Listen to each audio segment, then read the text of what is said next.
Welcome back. As the Middle Harbor redevelopment project comes together, there's an important process that needs to happen beneath our feet. This new land you see behind me needs to be compacted and stabilized with surcharge material.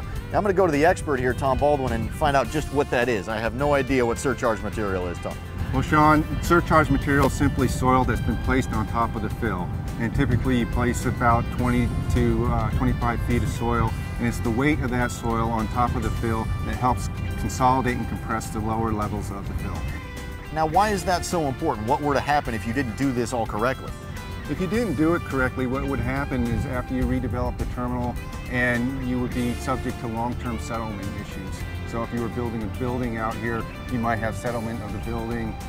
If you had roadways, that you might have some rutting and underlying subgrade problems that you would have to correct in the future. So that sounds like some expensive repair work if it's not done correctly. Yes, it is. All right, Tom, thank you very much. I appreciate the time today. I know you're a busy man. I appreciate all the information. It's been my pleasure. All right. Now, in our next story, we'll see how the port's new energy policy will help ensure the consistent availability of power throughout the port. At the Port of Long Beach, moving cargo takes energy. Not just people power, but lots and lots of electricity as well. As the Port of Long Beach has implemented environmental policies to improve air quality by cutting diesel emissions, they've increased their use and dependence on electricity. The biggest user, of course, are the ship-to-shore cranes. Those are electrically powered cranes that pick up the cargo boxes off the ship and bring them on land and then put them on land equipment that moves it around.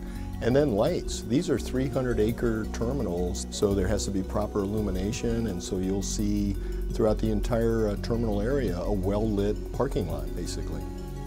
This, coupled with the growing deployment of shore power infrastructure to plug in vessels while they are at berth, along with the construction of the new Green Middle Harbor Terminal, is adding to that electrical demand. The purpose of the new energy policy is to prepare the port for the changes that we face in energy and availability of energy in the decades to come. As we move towards more electrification, demand on energy in the port will increase 4 or 5-fold in the next couple of decades. Our electric bill could potentially increase 10-fold in decades to come.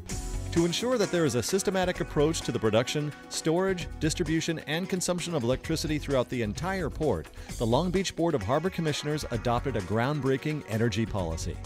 Our energy policy is an offshoot of our Green Port policy, where we're seeking to do a better job with making sure that our operations are more energy resilient, make sure they're safe, make sure we're cost effective, and make sure that we're looking at new technologies that can help us do all of those things together.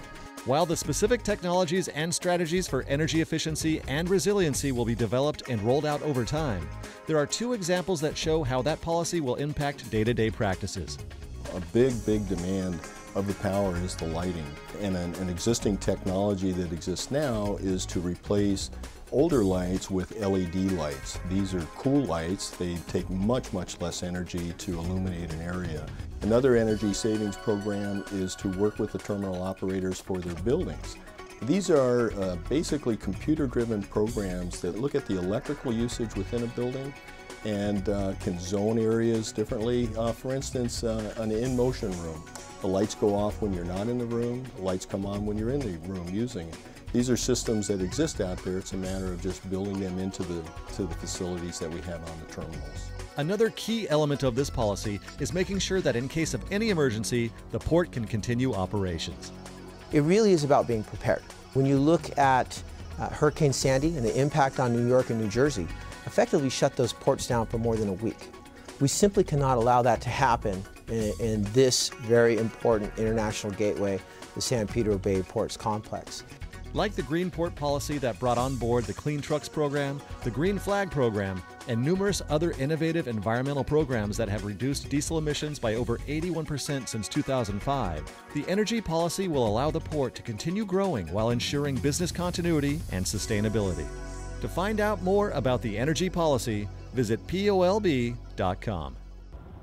Before we wrap things up on Pulse of the Port, we have one more very special story for you. I recently got a chance to see something amazing as the Port of Long Beach helped an olive ridley sea turtle back into the wild.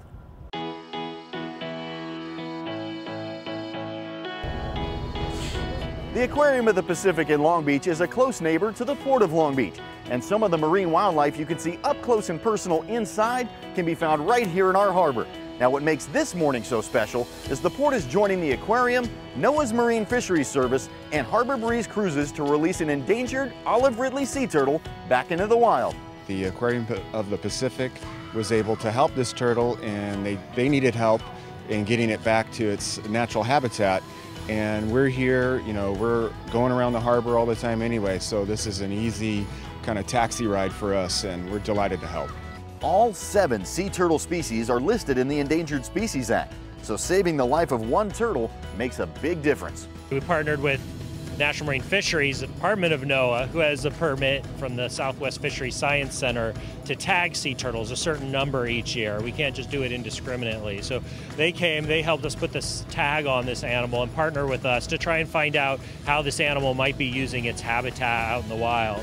We can learn a lot from her. As far as what kind of oceanographic features that she associates with. Is she following a temperature, or a front, or chlorophyll, or how deep is she diving? Where is she going to end up? Is she mature enough to nest? It was found stranded in Venice Beach with life-threatening issues. And so the aquarium participated in bringing the animal in, giving it a comfortable, safe place to live, doing the diagnostics on it to make sure it was healthy, making sure it got its strength back, started acting like a normal sea turtle, was healthy and free to be released back out to the ocean. Now that's what I call a successful launch. And thanks to a temporary GPS device attached to the turtle by aquarium experts, you can track its movements online at aquariumofpacific.org. It's time for me to get out of these guys' way, so that's all for this edition. Be sure to catch all the latest news and videos at POLB.com. And feel free to send us a message on Facebook, as well as follow us on Twitter and Instagram. I'm Sean Horish. Thanks for watching Pulse of the Port.